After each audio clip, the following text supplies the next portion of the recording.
ఆనాటి క్రిమినల్ చట్టాల స్థానంలో కొత్త క్రిమినల్ చట్టాలు జూలై 1 నుంచి అమల్లోకి రానున్నాయి. గతంలో అత్యాచారం, హత్యలు చేసినా, ఉగ్రవాదానికి పాల్పడిన నిందితుల్లో పెద్దగా భయం ఉండేది కాదు. చట్టాలను అడ్డుపెట్టుకుని కొన్నాళ్లలో బయటికి రావచ్చనే ధీమా వారిలో ఉండేది. అయితే ఇకపై ఇలాంటి నేరాలకిప్పుడు కఠినమైన శిక్షలు పడనున్నాయి.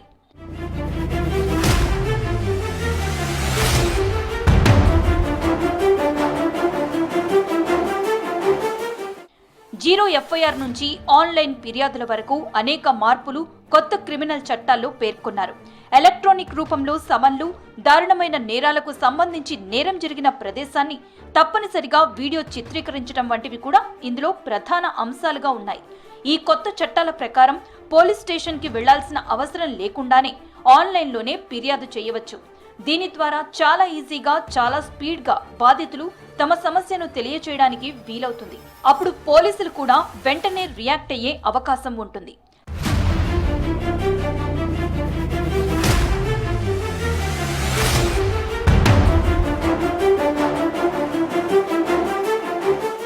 న్యాయ వ్యవస్థపై నమ్మకాన్ని తీసుకురావడంతో పాటు వేగంగా కేసుల పరిష్కారం అందించే ఉద్దేశంతో బ్రిటిష్ కాలం నాటి Indian penal code of criminal procedure, Indian evidence act చట్టాల స్థానంలో భారతీయ న్యాయ సంహిత 2023, భారతీయ నాగరిక సురక్ష సంహిత 2023, భారతీయ సాక్ష్య అధినియం 2023 పేర్లతో బిల్లులను తయారు చేసింది కేంద్ర ప్రభుత్వం. ఈ బిల్లులను పార్లమెంట్ గత ఏడాది డిసెంబర్ 21న ఆమోదించింది. డిసెంబర్ 25న రాష్ట్రపతి ద్రౌపది ముర్ము ఆమోదం తెలపడంతో చట్టరూపం దాల్చాయి.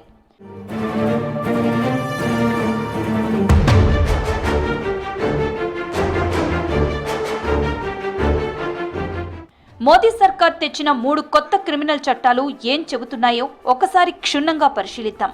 ఏదైనా సంఘటనకు సంబంధించి బాధితులెవరైనా సరే ఏ పోలీస్ స్టేషన్కు వెళ్లకుండానే ఆన్లైన్లో కంప్లైంట్ చేయవచ్చు. ఏ వ్యక్తి అయినా పోలీస్ స్టేషన్ పరిధితో సంబంధం లేకుండా ఎక్కడైనా ఫిర్యాదు చేయవచ్చు. ఫిర్యాదు చేసిన తర్వాత బాధితులతో పాటు నిందితులు కూడా FIR కాపీలను ఉచితంగా పొందవచ్చు. వీటితో పాటు police report, charge sheet, statement, ఇతర డాక్యుమెంట్లను 14 రోజుల్లో పొందవచ్చు.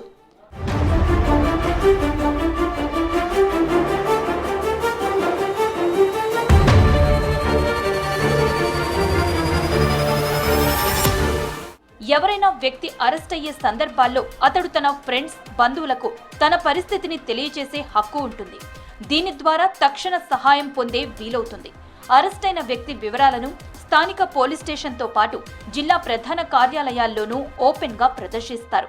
దీని ద్వారా అరెస్టు సమాచారాన్ని ఆ వ్యక్తి కుటుంబ సభ్యులు, స్నేహితులు ఈజీగా తెలుసుకునే ఛాన్స్ ఉంటుంది. కేసు దర్యాప్తును పటిష్టంగా నిర్వహించేందుకు తీవ్రమైన నేరాలలో ఫోరెన్సిక్ నిపుణులు తప్పనిసరిగా ఘటనా స్థలాన్ని పరిశీలించాల్సి ఉంటుంది. దీంతో పాటు సాక్ష్యాలను తారుమారు చేయకుండా ఉండేందుకు నేరం జరిగిన ప్రాంతంలో ఆధారాలను సేకరిస్తున్నప్పుడు తప్పనిసరిగా వీడియో తీయాలి.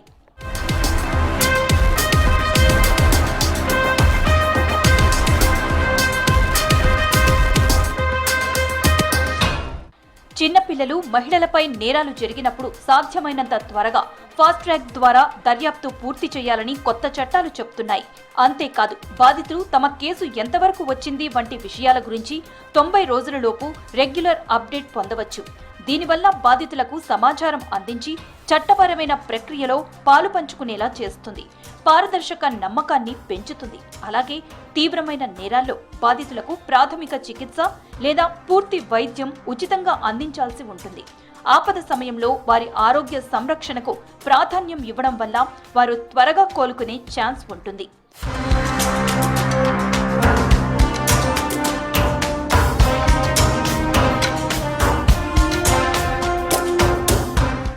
ఆన్లైన్లో సమన్లు జారీ చేయడం ద్వారా పేపర్ వర్క్ను తగ్గించి అన్ని భాగస్వామ్య పక్షాల మధ్య సమాచారం అందేలా నిబంధనలు రూపొందించారు. మహిళలపై కొన్ని నేరాలకు సంబంధించి బాధితురాలి స్టేట్మెంట్ను మహిళా మెజిస్ట్రేట్ ముందు నమోదు చేయాల్సి ఉంటుంది. వారు లేని పక్షంలో మహిళా సిబ్బంది సమక్షంలో పురుష మెజిస్ట్రేట్ ముందు హాజరుపరచాలి. కేసు విచారణలో అనవసర జాప్యాన్ని నివారించడానికి, సకాలంలో న్యాయం అందేలా చేయడానికి కోర్టులు గరిష్టంగా 2 వాయిదాలు మాత్రమే మంజూరు చేస్తాయి. నిందితులు, బాధితులు అంటే 2 వర్గాల వారు 14 రోజులలోపు పోలీస్ FIR నివేదిక లేదా ఛార్జ్ షీట్, స్టేట్మెంట్లు, అంగీకారం వంటి ఇతర పత్రాల కాపీలను కూడా తీసుకునే వీలుంటుంది. సాక్షుల భద్రతను, వారి సహకారాన్ని దృష్టిలో ఉంచుకుని సాక్షుల పరిరక్షణ పథకాన్ని అన్ని రాష్ట్ర ప్రభుత్వాలు తప్పనిసరిగా అమలు చేయాలి.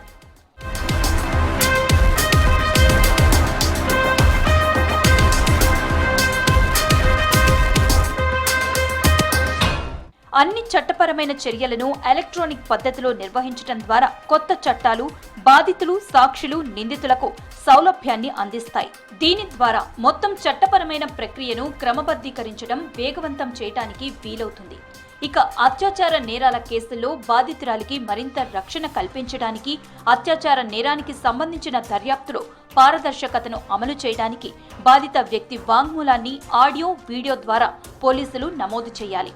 కొత్త క్రిమినల్ చట్టాల ద్వారా ఇకపై మహిళలు, దివ్యాంగులు, చాలా ఏళ్ల నుంచి వివిధ అనారోగ్య సమస్యలతో బాధపడుతున్న వాళ్లు, 15 ఏళ్లలోపు పిల్లలు, 60 ఏళ్ల పైబడిన వాళ్లు పోలీస్ స్టేషన్కు వెళ్లాల్సిన అవసరం లేదు. వాళ్లున్న చోటు నుంచే ఫిర్యాదు ద్వారా పోలీసుల సాయం పొందవచ్చు. చిన్న, పెద్ద, ఆడ, మగ, ట్రాన్స్జెండర్ అనే తేడా లేకుండా బాధితులందరికీ భారతీయ న్యాయ సంహిత 2023లోని నిబంధన వర్తిస్తుంది.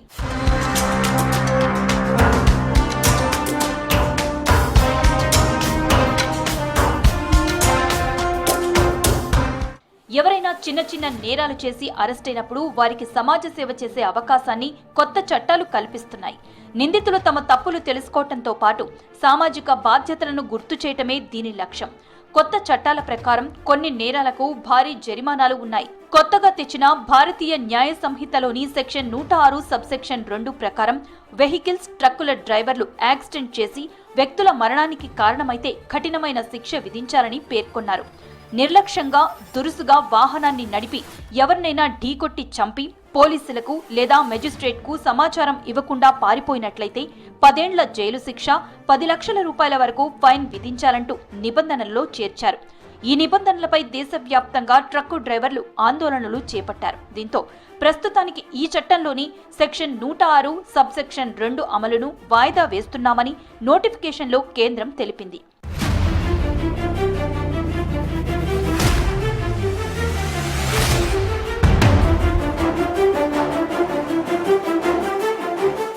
కొత్త చట్టం భారతీయ న్యాయ సంహిత 2023లో టెర్రరిజం పదానికి నిర్వచనాన్ని చేర్చారు. ఐపీసీలో దీనికి నిర్వచనం లేదు.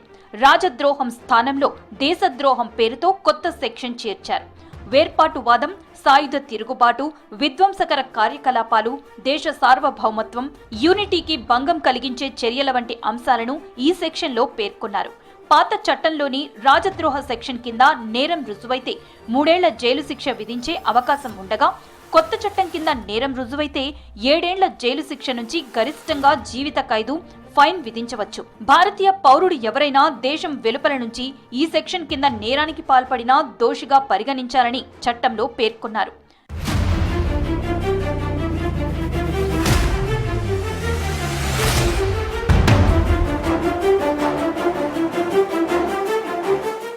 ఇప్పటికే కొత్త క్రిమినల్ చట్టంపై 40 లక్షల మంది క్షేత్రస్థాయి అధికారులకు కేంద్ర హోంశాఖ శిక్షణ ఇచ్చింది. 5,65,000 మంది పోలీసులు, జైల్, ఫోరెన్సిక్, జ్యుడిషియల్, ప్రాసిక్యూషన్ అధికారులు అవగాహన కార్యక్రమాల్లో పాల్గొన్నారు.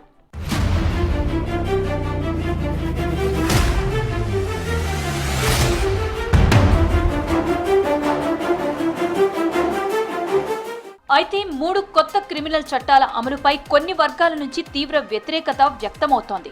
నూతన క్రిమినల్ చట్టాల అమలును వాయిదా వేయాలంటూ ప్రధాని మోదీకి పశ్చిమ బెంగాల్ ముఖ్యమంత్రి మమతా బెనర్జీ లేఖ రాశారు. వాయిదా వేయడం వల్ల కొత్త క్రిమినల్ చట్టాలపై పార్లమెంట్లో సమీక్ష జరిపే అవకాశం ఉంటుందని కోరారు.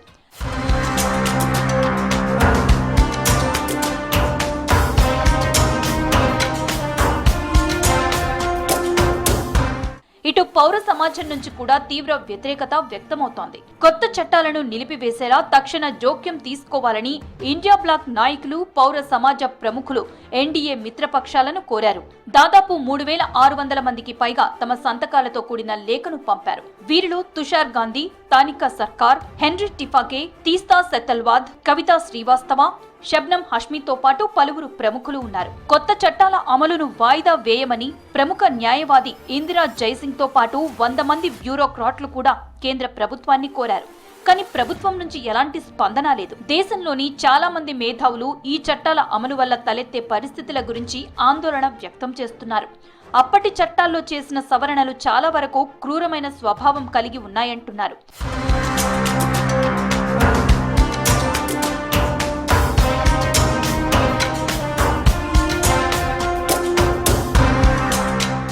కొత్త క్రిమినల్ చట్టాలు అమల్లోకి వస్తే భారత ప్రజాస్వామ్యాన్ని నిర్వీర్యం చేయడానికి, భారత్ను ఫాసిస్టు రాజ్యంగా మార్చడానికి ప్రభుత్వానికి తగిన శక్తిని ఇస్తాయని ఆందోళన వ్యక్తం చేస్తున్నారు. పార్లమెంట్లో ఎటువంటి చర్చ జరగకుండా ఈ చట్టాలను ఆమోదించారని, ప్రతిపక్షాలను బయటకి పంపేసి పార్లమెంట్లో 3 చట్టాలను కేంద్ర ప్రభుత్వం ఆమోదించిందని ఆందోళనలు వ్యక్తమవుతున్నాయి.